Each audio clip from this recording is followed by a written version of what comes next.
Hello friends, आज हम बात करने वाले हैं ऑर्गेनिक खेती के बारे में। आज हम लेके आए हैं दो ऑर्गेनिक प्रोडक्ट, भूमि प्लस जो 40 केजी में आता है और भूमि परिवर्तन जो 250 ग्राम में आता है।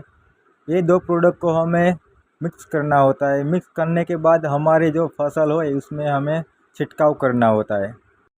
तो उसकी सारी प्रक्रिया आज हमने इस वीडियो में लाइव दिखाया है, जिसमें एक किसान भाई हमें दिखा रहे हैं कि उनके खेत में वो प्रोडक्ट कैसे यूज़ कर रहे हैं और उनको अच्छे से रिजल्ट मिला है। हमें ऑर्गेनिक खेती में आगे बढ़ना है तो हमें ऑर्गेनिक प्रोडक्ट डालनी होगी। जो हमारे पास भूमि प्लस और भूमि परिवर्तन है जो प्योर 100% ऑर्गेनिक है। जैसे कि आपने वीडियो में देखा, दो खाद को एक साथ मिक्स अच्छे से किया है। फिर इसको अपने खेत में जो राइस का खेती किया है उसमें छिड़काव किया है। अगर आप भी अपने खेत में ऑर्गेनिक खाद डालना चाहते हैं तो आप हमें कांटेक्ट कर सकते हैं। हमारा नंबर स्क्रीन पर दिया गया है।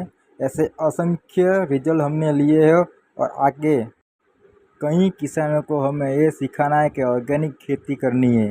ऑर्गेनिक खेती कम बजट में और सेहत के लिए बहुत ही बढ़िया होती है।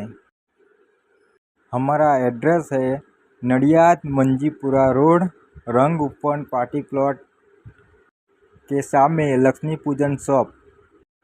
अगर आप जो गुजरात खेड़ा से वीडियो देख रहे हैं तो हमें कांटेक्ट करें और पूरी जानकारी लें कि कैसे यूज़ करना है।